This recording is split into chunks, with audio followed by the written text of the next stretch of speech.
¿Qué tal, mis buenos amigos y amigas? Bienvenidos una vez más al episodio número 18 del podcast Lo peor que te pueda pasar es que aprendas. En esta oportunidad, complacido de poder tenerte como oyente y de poder compartir un poco más de el conocimiento que he adquirido durante muchos años. Hoy quiero comenzar este episodio contándote una historia que leí hace algunos años atrás, y es sobre Leonardo da Vinci. Esta historia cuenta que Leonardo da Vinci tenía el hábito de escoger modelos, tanto hombres como mujeres, para poder hacer sus obras. O sea, no le gustaba tanto trabajar de memoria, sino que tenía modelos a los cuales él podía plasmar en cada una de sus obras. Y en una de las mayores obras, como fue la Santa Cena, él decidió mantener su costumbre. Solo que en esta ocasión él iba a seleccionar a los 12 apóstoles y a nuestro Señor Jesucristo. Iba a conseguir quien pudiese representar, de acuerdo a la personalidad y lo que él veía, las cualidades y características de estos apóstoles. Cuentan que comenzó su trabajo y comenzó su proceso de selección buscando los mejores modelos. No tuvo inconveniente con seleccionar a la mayoría de los apóstoles, y cuando le tocó el momento sublime de seleccionar a quien iba a ser el que iba a representar al Salvador Jesucristo, por supuesto buscó una persona de tierna mirada y una persona que su apariencia fuera pura para poder tenerlo como modelo especial para su obra. Seleccionó a esta persona, a la que le vio esas cualidades especiales, lo pintó, y donde más le costó quizás conseguir el modelo o la persona que iba a representar a Judas Tadeo, fue donde tuvo el mayor inconveniente. Tenía que conseguir una persona que representara el mal, una persona cuya mirada no fuera una tierna mirada, así como la que escogió con el Salvador, y comenzó quien podía representar al gran traidor del Salvador. Una historia que estuvo mucho tiempo buscando a la persona y no podía encontrarla. Dicen que decidió ir a una cárcel porque allí debían haber candidatos buenos para el personaje del gran traidor Judas Iscariote. Efectivamente, como lo esperaba, entró a esta cárcel buscando quien pudiera llenar ese papel de traidor y de hombre vil, y encontró un joven que tenía esa mirada caída, que su apariencia era de ser una persona muy vil, y decidió que ese iba a ser su Judas Iscariote. Cuentan que,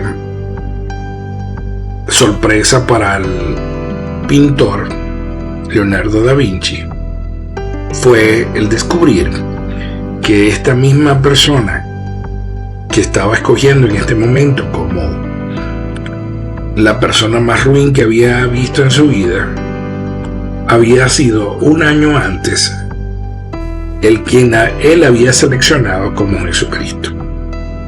Este hombre, al parecer, dio un giro inesperado de 180 grados, y de pasar a tener una mano muy tierna y de ser un hombre que se podía considerar con Jesucristo por los atributos que manifestaba, en un año llegó a ser también un Judas Iscariote. Si de esto tomamos una reflexión, podemos decir que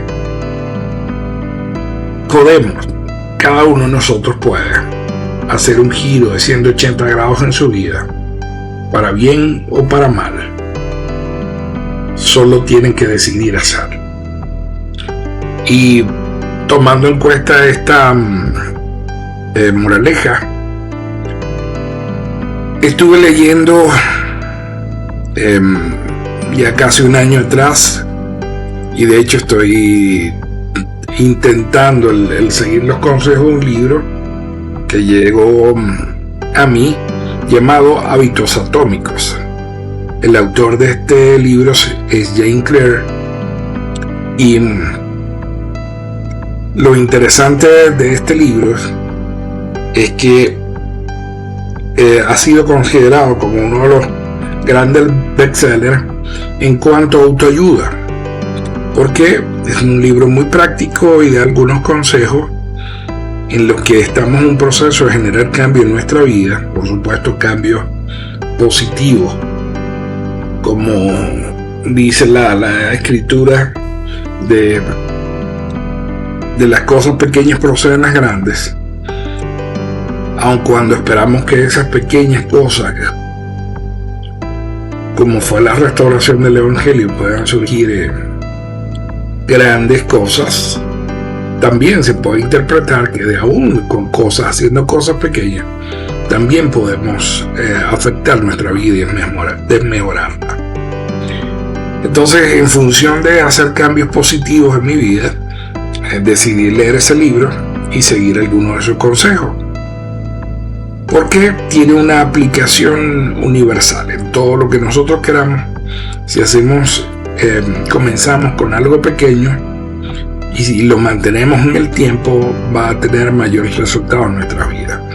Y decidí conversar con ustedes sobre esto porque en una de estas pasadas conferencias generales de la iglesia, el elder Michael Dunn habló relacionó su discurso con este libro de Hábitos Atómicos. Él lo llamó un 1% de mejoras. Y fue especial el escuchar cómo aún nuestras autoridades generales están al día a día con toda la información que nos puede ayudar a generar cambios positivos en nuestras vidas, ¿no? Por supuesto, cada discurso que escuchamos en la conferencia nos invita a hacer cambios, que podamos tener buenos cambios en nuestra vida. Sin embargo, me refiero a este discurso en especial porque cuando lo escuché, y de hecho él habla allí de una de las experiencias que tuvo el equipo, lo coloca como el equipo británico, quienes habían pasado muchas décadas y muchos años, tenían 110 años que no lograba el equipo británico de ciclismo el tener buenos resultados. Y inclusive en la clasificación del Tour de Francia, que son 3 semanas de duración, ningún británico lo había logrado en ese tiempo. Y por supuesto tenía a todos los británicos los tenía decepcionados.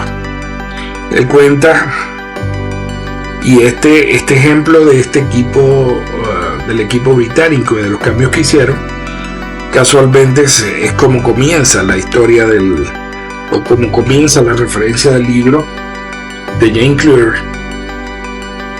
Y me fascinó que él tomara ese ejemplo para poder acotarlo en su discurso. Por supuesto, el elder en el discurso de un 1% mejores, él se enfoca en que nosotros podemos, en el aspecto espiritual, podemos estar haciendo estos cambios ya a nivel espiritual. Y por supuesto, como les digo, el libro habla más a nivel universal, que podemos hacer cambios en diferentes aspectos de nuestra vida donde necesitemos hacerlo. Entonces, quisiera en esta primera oportunidad, quizás me tome 2 episodios el poder conversar sobre este maravilloso libro, haciéndoles un resumen del mensaje del libro. Me gustaría primero hacer foco en lo que el elder Michael habló sobre cómo podemos entonces aplicar el ser un 1% mejores. Y él inclusive hace mucha referencia que en el 2003, cuando estaba hablando del equipo británico, ¿qué pasó allí? En el 2003 se contrató un nuevo entrenador llamado Sir David Blayford, que a diferencia de los otros entrenadores que había tenido el equipo, que habían posiblemente habían querido hacer cambios muy drásticos, o sea, cambios que muchas veces nosotros esperamos que ocurran de la noche a la mañana, pues él no lo hizo así, sino que apostó a una nueva estrategia que la denominó agregación de ganancias marginales, y que consiste en implementar pequeñas mejoras en todo. Eso conlleva a medir constantemente las estadísticas fundamentales y a centrarse en los puntos débiles concretos. En una oportunidad yo les comenté que había una diferencia entre lo que era un profesional o un virtuoso de la música. Por ejemplo, había escuchado de cuál era la diferencia cuando un prominente de estos artistas, vamos a poner como ejemplo el violín, cuál era la diferencia entre el cómo se preparaba uno de estos virtuosos contra uno que era profesional, pero que a lo mejor no había llegado a nivel de virtuoso en cuanto al violín. Y era que decía que este prominente artista o intérprete del violín, él iba a trabajar en función de que cada uno de sus entrenamientos o de su práctica iba a estar enfocado en los puntos donde él necesitaba mejorar. O sea, en lugar de comenzar desde cero a practicar todo, si era posible, una melodía, no, él se enfocaba en este tema o en esta parte de la melodía donde él tenía mayores oportunidades de mejorar. Y de esto es que se habla o se enseña sobre la agregación de ganancias marginales. O sea, enfocarnos en donde tenemos las áreas de oportunidades y no de trabajar todo. Si lo hacemos de esta manera, vamos a poder encontrar pequeños puntos donde nosotros tengamos que hacer foco, y por supuesto al enfocarnos en esos pequeños puntos y trabajar varios de esos puntos, nos van a hacer crecer de una forma también integral. El elder Don, cuando hablaba en su discurso, dice que esto de las ganancias, de la agregación de ganancias marginales, dice él, es similar a lo que el profeta Samuel Amanita denomina andar con circunspección. Esta visión más amplia y global evita caer en la trampa de la miopía, que hace que nos fijemos solo en los problemas o pecados más obvios. Blayford dijo, el entrenador que contrató el equipo británico, dijo: este principio surgió de la idea de que si descompones en partes todo lo relativo a andar en bicicleta y luego esas partes se mejoran en un 1%, al unirlas se obtiene una mejora conjunta importante. En cuanto a lo que enseñamos a nivel del Evangelio, el elder Don dice: en lugar de quedar bloqueado por la agitación y la oscilación extrema y el pecado y el arrepentimiento, ¿qué pasaría si centramos nuestra atención, pero ampliándola, en lugar de intentar ser perfectos en todo? ¿Qué pasaría si abandonáramos solo una cosa? Y cuando hablamos de solo una cosa, es que por supuesto esperaríamos que Dios nos muestre nuestras debilidades. Entonces, enfocarnos en cuáles son las debilidades que tenemos y trabajar en función de ellas. El entonces diciendo en su discurso, por ejemplo, ¿qué pasaría si con esta nueva percepción panorámica descubrieran que han descuidado la lectura diaria del libro? Pues bien, en lugar de leer desesperadamente las 642 páginas en una sola noche, ¿qué tal si nos comprometemos a leer solo un 1%, es decir, 6 páginas al día?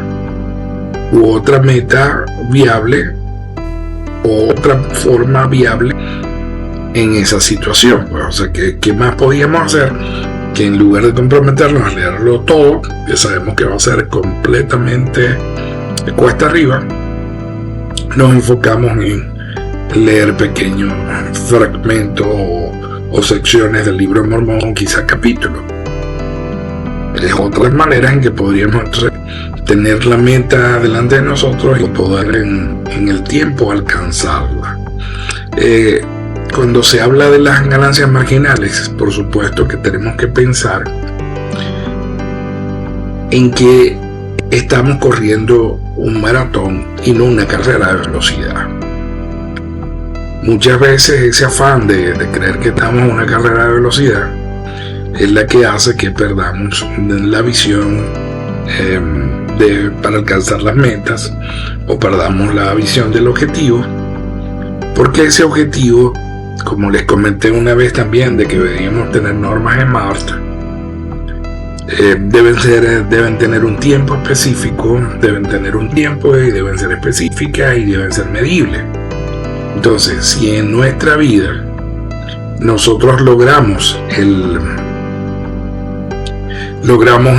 poder tener el foco, es que bueno, no voy a correr una carrera de 100 metros planos, sino un maratón, por supuesto vamos a tener mejores resultados. En el libro en el libro como tal que él inclusive cita en su discurso, James Clear dice que la estrategia pone a las matemáticas claramente a nuestro favor y sostiene que los hábitos constituyen el interés puesto de la superación personal. James Clear en el libro, él dice que pensemos por un momento si a nosotros se nos ofreciera por un momento el que se nos va a pagar cierta cantidad de dinero día a día. Se pongan el ejemplo de que se nos van a dar $10 diarios. Entonces él ponía dos ejercicios. Uno, en un lugar donde se te va a pagar $10 diarios, y en otro lugar donde se te van a pagar unos $70 o $100 al mes. ¿Cuánto elegirías? ¿Cuál de las dos opciones de pago elegirías tú? O sea, en una de un momento te voy a dar $100 y en la otra te voy a dar $10 diarios. Por supuesto que si nosotros logramos pensar que es un mes, pero yo soy paciente y puedo esperar el mes, el costo marginal va a ser mayor, o sea, voy a tener mayor ingreso marginal que si recibo el dinero $100 de una vez. Entonces esto es a lo que se refiere el elder y cómo nosotros podemos entonces aplicar esos consejos en nuestra vida. Dice que bueno, por supuesto, el instructor, entrenador Playford, Dijo que comenzaron con lo obvio, como el equipamiento, la tela de la ropa y los patrones de entrenamiento. Pero su equipo no se detuvo ahí. Siguieron buscando mejoras del 1% en aspectos inesperados y que se pasaban por alto, tales como la nutrición e incluso en detalles relativamente al mantenimiento. Con el tiempo, esa infinidad de micromejoras se fueron sumando hasta alcanzar los resultados asombrosos que se lograron más rápidamente que nadie lo hubiese imaginado. En verdad, se acercaron al principio eterno, de línea por línea y precepto por precepto, un poco aquí y un poco allí. Dice el Elder John: ¿generan los pequeños ajustes ese punto o un potente cambio? ¿Qué desean conseguir? Si los ponen en práctica correctamente, estoy seguro al 99% de que sí. Sin embargo, este enfoque requiere algo para las pequeñas ganancias se vayan sumando. Debe haber esfuerzo constante y diario. Y aunque probablemente no lleguen a ser perfectos, debemos estar decididos a que nuestra persistencia se traduzca en paciencia. Háganlo así y las recompensas placenteras de una mayor rectitud les brindará el gozo y la paz que buscan. Como enseñó el presidente Russell M. Nelson, nada es más liberador, más ennoblecedor, ni más crucial para nuestro progreso individual que sentarse con regularidad y a diario en el arrepentimiento. El arrepentimiento no es un suceso, es un proceso. Es la clave de la felicidad y la paz interior. Cuando la acompaña la fe, el arrepentimiento despeja el acceso al poder de la expiación de Jesucristo. En cuanto a este requisito previo de la fe, las Escrituras son claras. Todo lo que se requiere al principio es un poco de fe, y así podemos cultivar esa mentalidad de un grano de mostaza. También podemos esperar que se produzcan mejoras imprevistas y excepcionales en nuestras vidas. Recuerden, no obstante, así como no podemos pretender pasar de ser Atila, el uno, a ser la Madre Teresa de la noche a la mañana, también debemos reorientar nuestros patrones de mejora de forma gradual. Aunque los cambios necesarios en su vida sean a gran escala, comience poco a poco, sobre todo si se sienten abrumados o desanimados. Pensando y reflexionando sobre esto que el Michael decía, meditaba en cuanto a que cada uno de nosotros que ha decidido seguir a Jesucristo ha cambios en su vida. Aún los que consideramos que han nacido dentro del Evangelio, aun cuando su giro es menor que el que hemos sido conversos, porque los conversos hemos tenido que dejar muchas cosas, malos hábitos inclusive que traíamos de otras tradiciones o del mundo. Por supuesto, no es igual, como siempre digo, el girar hacer que un barco, una lancha de estas de carrera cruce en el mar, que un transatlántico. El giro es necesario, sin embargo, va a llevar más tiempo el poder girarlo. Hay en algunas cosas dentro de lo que hemos aprendido del Evangelio que vamos a necesitar menos esfuerzo. Sin embargo, todavía vamos a tener que hacer esfuerzo para poder hacer estos cambios en nuestra vida. la reflexión a la que llegaba era que quizás la gran diferencia en cuanto a los cambios que hemos generado, los que tenemos muchos años en la iglesia. Yo estoy ya arribé a mis 42 años de ser miembro de la iglesia.